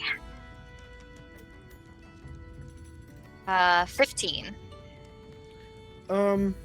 So as you kind of peruse the guests of the Quillining Tavern, your mind keeps noticing that in the back corner of the tavern, there's a small circular table where a group of men, mixed races, dwarves, elves, a couple orcs, are eating and drinking merrily. But you keep seeing like one or two people like go up to them, say something, and then they like nod, and then they disappear down a hallway. Cadence will reach out and touch Elsie's hand and then point at the people at the table. Look, down there. Elsie will look over and notice, but not really show that she noticed the touch on her hand, and it just makes her think of the way she reacted about the bartender, and she questions that, and then she thinks about the fact that a black market might be abound, and looks to where Cadence is pointing. Do you think that they're making deals over there? I don't know if we should talk about it too loudly, but I bet if we got a little closer and watched them for a minute, they went off down that hall. Maybe we could just overhear something or strike up a conversation. Yeah, but when are we going to get an opportunity to come back? I guess we didn't get our dresses yet. Okay, yeah. Let's I try have and a dress I listen. can wear. Well, I don't. And I am in the market for a fashionable pantsuit. At this time, Maeve has entered the tavern. Go ahead and roll an investigation check to see if you can find your friends. Ooh. 8. As you're kind of perusing through the people, it's 8. You don't really notice the loft on the second floor, or like think about checking up there. You don't really see your friends on the first floor. Elsie, I think we should go down there and just listen. Let's see what we can overhear. We'll just pick a table nearby and Yeah, let's do it. yeah, come on. And she'll grab her beer and head down the stairs and go find a table as close as they can get without being suspicious to the group in the back. As you head down the stairs, Maeve finally spots you. Oh, hey guys. Hey, Maeve. Oh shit. Where's everybody Hey. else? They actually headed back. They wanted to hit the library before it closed. I'm gonna go back with them. Are you guys all good here? Do you Yeah. need someone to stay with you? Well, what time do the gates close again? 7. Are you sure? Pretty sure. No, Oh, 8 o'clock. 8. And it's already past 7 at this time. Maeve, why don't you go on ahead? We have to pay our tab, so we'll catch up. We'll be quick though. We'll be there before 8. Don't worry. Okay. Well, I will see you all later at the dorms. Okay. And she nods and gives them a quick look. And because she heard Cadence say shit or whatever she said, and she nods and leaves. You Bye. head back out of the tavern where Maristella and Ingrid are waiting, and you guys head out of town back through the forest pass past the gates. Are we back in our own dorm, or are we still with Evelyn? You're back in your own dorm. Oh, thank goodness. All right, we have to make this fast. Should we pay our tab first? Yeah, Let's why pay don't our tab first? you go pay? I'll take a seat at the table and then you can just come join me. We'll just sit for 5 minutes. Doesn't even Okay. have to be a big deal. If we can remember somebody's name or face, I bet we can find them when we come back for your dress. Okay, good idea. I'll be right there. And Elsie heads over to the bar to pay the tab. And Cadence will go find a table. Peter comes. He slings a rag over his shoulder. He's like, "All right, you guys need another one?" I wish we could, but curfew. I'm a student over at Wakefield, actually. Do you go there too? No, I actually got kicked out of Wakefield. No Third way. year. For what? Some stupid stuff I was getting myself into. You'll have to tell me about it sometime. Come back and see me. I'm here just about every night. Okay. How much do I owe you? He looks around. He says, "I'll get yours covered, but the halfling, hers is 4." Elsie takes 4 out of her pocket and winks at Peter and says, I'll see you later this week, maybe. I'm looking forward to it. And And he Elsie- takes it. Yeah, he takes it, puts it in the till. He kind of smirks in that kind of like guyish smirk that like, that flirting, like whatever. He stuffs it in the till and then continues for the rest of the bar. And Elsie walks over to Cadence with a smile on her face. Cadence tries not to watch her interaction with Peter and tries not to show a little hint of jealousy. All paid? Yeah, everything's all good. So, did you hear anything? And Did Elsie Cadence- sits down with her. Yeah. Has Cadence overheard anything, or they're just gonna sit and listen into this group, see if they can pick up any names, anything for sure about a black market. They're just gonna observe for a while. Roll perception, as well as stealth.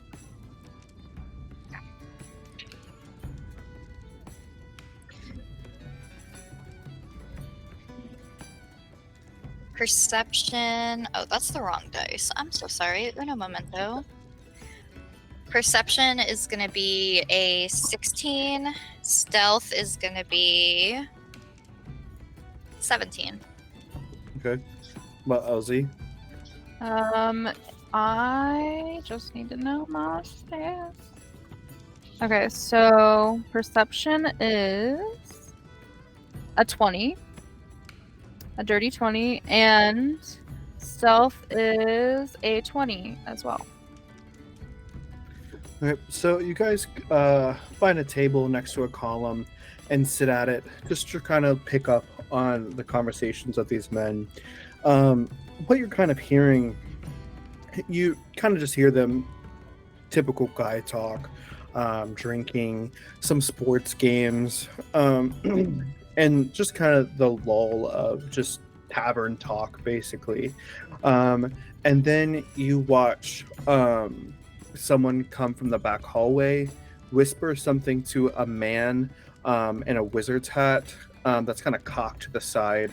And the wizard hat is kind of this like paperboy-esque, kind of smug-looking guy with dark hair, dark eyes, and a stubbly beard. And he pats the girl on the back, and the girl walks away and leaves the tavern. Cadence will just make eye contact with Elsie. And Elsie is picking up what she's putting down and kind of makes eyes back at her, but thinks about getting locked out of school and says, Cadence, do you think we have enough to get out of here? I really don't want to get locked out. Well, let's go. I think we've got what we needed. Okay, cool. And we both leave the tavern for school. All right, so with your things paid and or tab paid and all that, you head out of Ester Hollow and back to the school. Just as the 9 o'clock bell rings from the towers overhead. The rest of you went to the library? Mhm. Okay. Who's So, smarted? okay.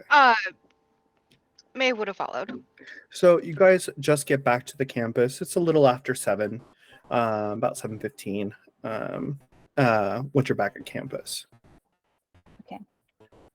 She's going to look at the other 2 girls and be like, I've been thinking about some of the stuff that we saw from that doll, remember, the other week? Mm-hmm. And remember when she mentioned being in Evie's bag and seeing the ooze? I have a feeling that Elodie stole the bag for the ooze because we all saw the ooze, like Evelyn get the ooze from Professor Kern. So does that mean that Elodie knew what the ooze did? Maybe she knew, but maybe she didn't know for sure what it was and was using it wrong, or maybe she did know, because I know that her friend said that she changed, so maybe something happened and somebody taught her or influenced her into that kind of stuff. I feel like she was possessed, and I don't know. I know we said not to bring it up to anybody else, but I feel like I want to ask Eliot. I feel like if we ask anybody, he's the safest bet.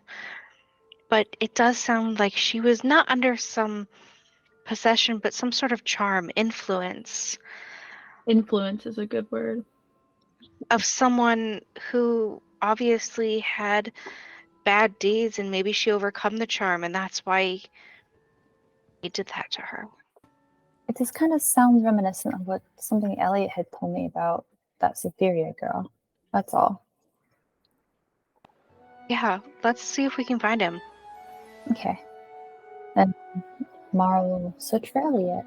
Okay, so you head through the campus up the 3 stories to the library, where you finally eventually find yourselves at the library where Madam Violet is putting books away and things like that. As students are, you're seeing a lot of upperclassmen in the library right now. They're studying for their midterms.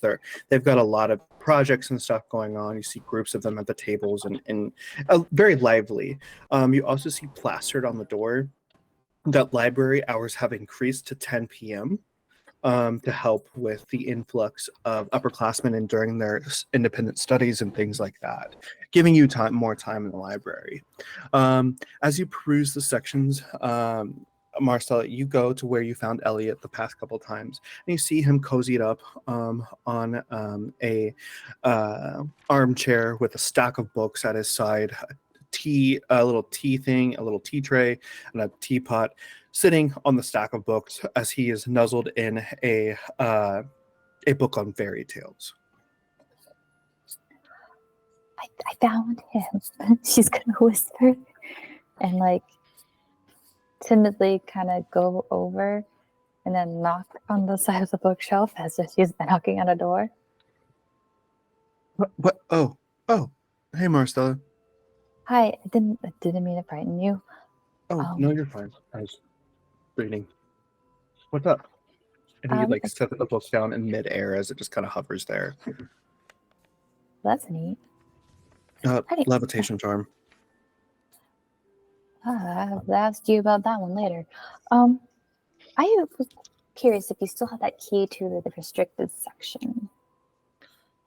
He kind of like furrows his eyebrows a little bit. He goes, yes. Okay, this all seems probably really, really weird, but it has to do with Malistaire, kinda, and necromancy and liches. Okay. And you're really smart, and I'm hoping you can put all those 3 connections together. I'm worried that Malistaire is kinda alive in that. Okay. I think I pick up what you're saying. You think that he's returned from the grave? Right. And I'm wondering if it's possible, I guess. Well, To do during Malistaire's time, Wakefield actually had classes on necromancy and the balance of life and death. Originally, necromancers weren't just these evil things that could raise the dead, but they also could bring people back from fatal wounds. Like their necromancy is super tied in with healing, actually. A lot of great healers during his time were necromancers. And then obviously the division of the weave magic and divine magic kind of cross paths and interbred with each other, therefore creating the healing path we know today. So I don't like to think anything is impossible. In fact, at breakfast, I like to think of 4 things that are impossible. Why at breakfast? One of my old friends that I used to know, her name was Alice. She liked to think of those things. Oh. Well, it's pretty wise, actually. No one would think that, though. They think she's absolutely batshit. Sorry, I didn't mean to cuss. No, you're fine to cuss all you want, actually. They say that intelligent people cuss more often. Oh, then I'm really dumb. No, I didn't mean it like that. Oh, It was sorry. a good thing you cussed. That's good. Oh, okay. Well, then shit. Perfect. Fuck. And Maeve is just like, Oh, as she overhears this. I don't like that one. Which one do Fuck? you like? Well, shit can mean a lot of things. I could. Yeah, but so can fuck. Yeah, Rid. I feel dirty when they say it. Okay. Well, that's fine. But there's more. Let me pull my notes up from last session. There's always more with you guys. Is that bad? No, you're just absolutely interesting. And for a moment, this warmth grows over the 3 of your bodies. This tingling sensation. And as you look at Eliot, that tingling sensation grows stronger. And then as soon as you avert your eyes, the tingling sensation goes away. Then almost as if as quickly as it came, it fades away. Right. She looks a little like, I don't know. She like felt it, but Flustered. then she's like, what? Okay. So, digging into Eloide's death, I know everybody kind of forgot about it, but let's say that we found out more information somehow from a source, I'm going to say. And they say the source, they had a man that came and went. Kind of like that Cytherea person you're talking about. Like, was there but not there. It would this sparked me as this almost the same type of thing. And that the source with muttering scary, strange languages. And then Eloide was chanting. I don't know what that is about. What kind of magic would be that? Are you referencing Eleanor's 3rd law of Mendicide? What Like, is that? commanding somebody? It's similar to command, but not exactly. But yes, Eleanor's 3rd law of Mendicide, it's the ability to kind of control someone else's actions as well as everyone around them. Huh. Maybe that's what happened to Eloide.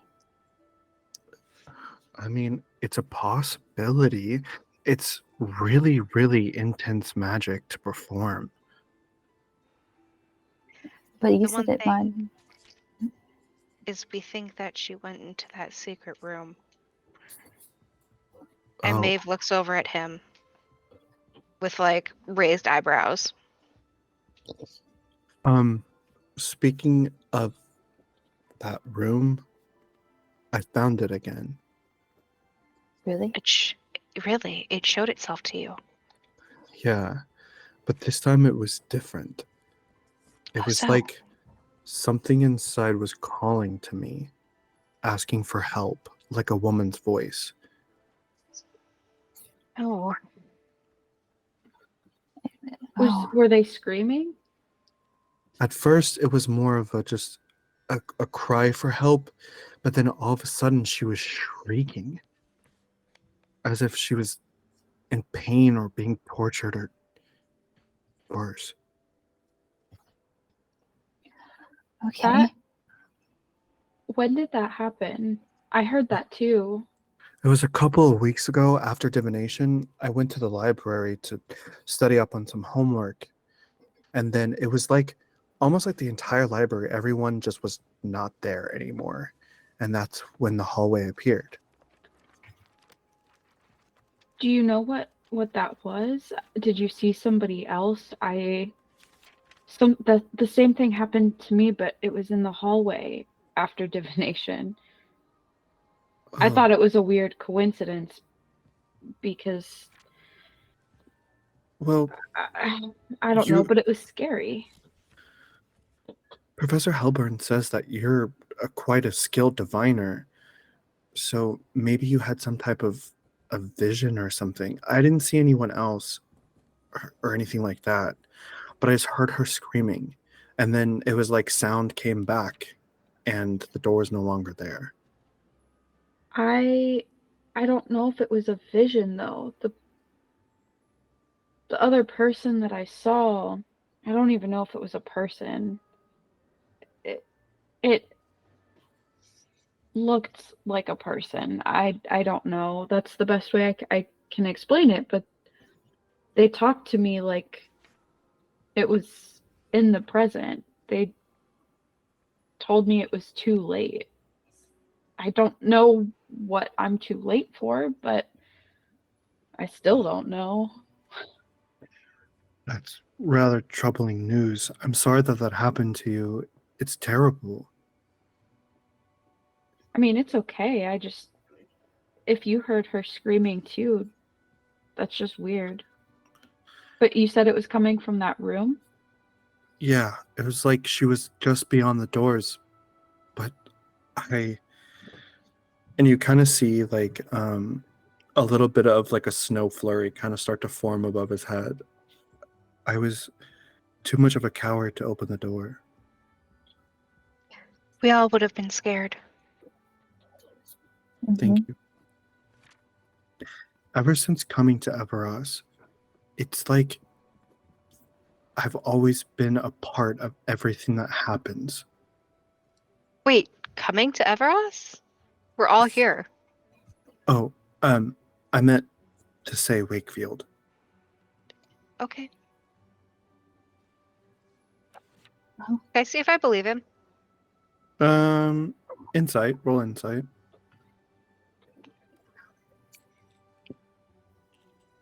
Oh, 18. You got a 6. Wait, no. Back up. You didn't mean Wakefield. Oh, I guess it is true. You're quite good at reading people. I feel like I can trust you. I'm not from this world. Is that why you're so smart? Are you from the Under? I'm not from the Under either.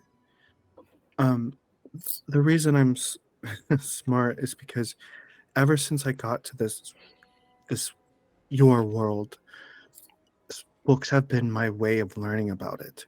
I consume knowledge and books all about this world so that I can know more.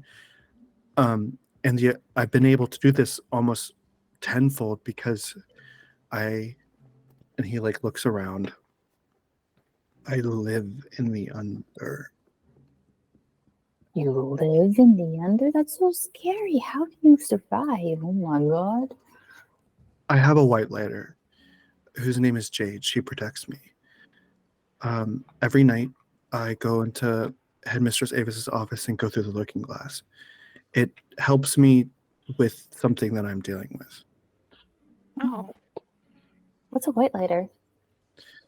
A Whitelighter is like a guardian, a protector of magical creatures and magical folk. You don't necessarily want a Whitelighter because that means that you're in danger. But Whitelighters appear to those who need them. They're given to them by the elders. Oh. Oh. So, because you're not from Everas, you got a Whitelighter to help you through this. Pretty much. Jade has been everything for me. She's like my mom or like an older sister. Wow. I had no idea there was something more than Everas and the Under and the Everplanes and stuff like that. I didn't realize there was more. So, not to get into nerd detail, but there's this thing in the universe called Dreamlight that connects all of our worlds together through what's called the spiral. The spiral is our universe. Everas is at the center of it. Everas actually gives magic to everywhere else. Where I'm from, magic doesn't exist there.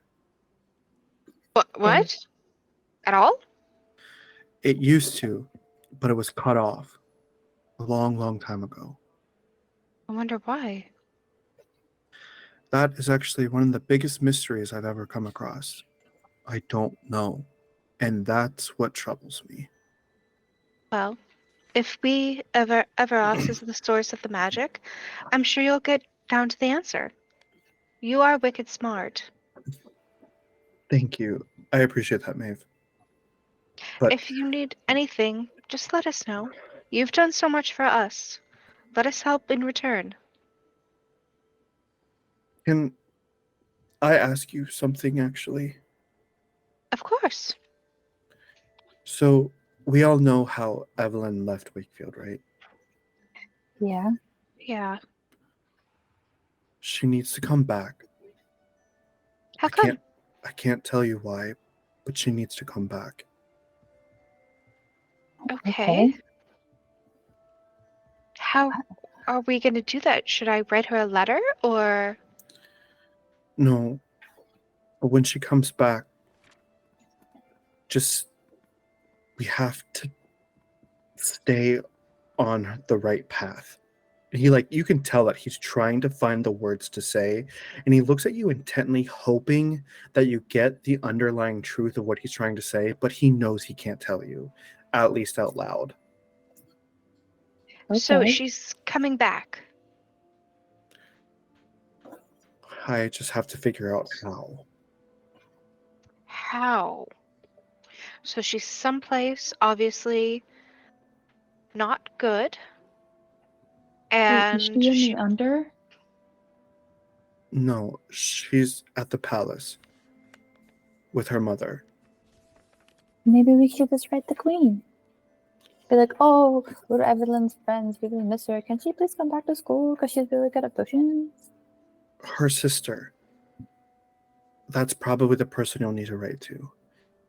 Out of anyone in this world, she loves her sister the most. She would never do anything to her sister. Okay. So, right? The princess. And when she gets back, to stay on the right path. You mean to help Evelyn be good? Good is not the right answer. She just needs to feel like she's in power here. So go back to the way she was. Unfortunately. Ugh. Well, obviously you know more than what you're speaking of. I'm glad you picked up on that. You're curious. My hands are metaphorically tied. That's stupid metaphor. Anyhow. I'm working on a spell that I'm hoping that one day I'll be able to use, and I can explain everything. And I think the spell is at least starting to take root. And for a moment, you remember that feeling, that tingling feeling you had when you were looking with Eliot. Oh, I didn't know you can make spells. That's really, really cool. I thought we'd done everything we ever could with magic. Magic is one of always the- evolving. Is there side effects to the spell you've noticed? Yes. And sometimes I feel like it's not my fault, but I know deep down it is. Your fault? Impeding on someone's feelings? Magic comes at a price. Yeah. And the first time I attempted this inventive spell, a student left the school. Like Evelyn or Jupiter. Eloide? Oh. Jupiter? And the second time I attempted it, another student left. Evelyn. What's the spell? He looks around and you can tell behind his eyes he desperately wants to tell you. Like he desperately wants to tell you. But you know he can't. I can't say it yet. Okay. That's okay. We trust you, no matter if it's weird or not. But That's Jupiter actually was, super important with the spells. You trust me. So thank you. yeah, of course. But Jupiter, when she left us a warning. I don't know if that was you or not. She left us with a constellation called the Watcher. The Watcher? Yeah. And I know you guys, she looks to the Ingrid and Maeve, like, because we forgot when we were in the museum 450 years ago, that's when the Watcher last, like, appeared. And that's when we saw your family member from the 450 years ago. Your Oh. family member? Yeah. He appeared on a portrait in the museum? Who was he? I don't know. Remember that book I was researching a while back? Well, a couple weeks ago? Yeah. It had my family tree in it. Okay. Do you have it with you? No, I had to turn it back in, but it should be here. Still in the library, right? Oh, I'm sure. Hold on. It was the history and advanced cultures of Elven heritage or something like that. Yes, the extended history. And he like closes his eyes, and you can see his eyeballs moving from behind his closed eyes. Aisle 16, shelf 4, third book in. Got it. I'll be right back. And he Whoa. leaves and goes, and for a couple moments he comes back with the book. At this time, Cadence and Elsie, you have returned to school. Where do you guys head? We head to the library. Okay, so you have a couple more minutes before you get up here. Eliot comes back with the book. He's like, this one? Yes, let me see. And she flips through it really quickly because she studied it a few times. And she's like, look, it appeared same time the portrait did. Terilius Vane. And I Eliot don't- takes out his notebook and he writes it down. Terilius Vane. And you've never known him before? Not in any of the family trees that I have read. Elven histories, names are very important to them, similar to the Fae. And names can mean a lot. So you're saying 450 years ago, Terilius Vane, he was a student at Wakefield? Yes. 450 years ago, the same time Malistaire was a student? Exactly. The same time the Watcher appeared is now appearing. Jupiter Again. was right. Hold on. What? Eliot begins writing down in the notebook, and he starts like writing the letters of Terilius Vane over and over again, crossing out letters, moving letters over, changing them. Jupiter loved riddles. Oh no. And then finally he stops, finally at the end of his paper, and then he looks up at just as Cadence and Elsie have arrived to the group of where you are, and Eliot turns his paper over, and through the letters of Terilius Vane spells out, "I am Malistaire." And that's where we'll end tonight's episode. Oh my god.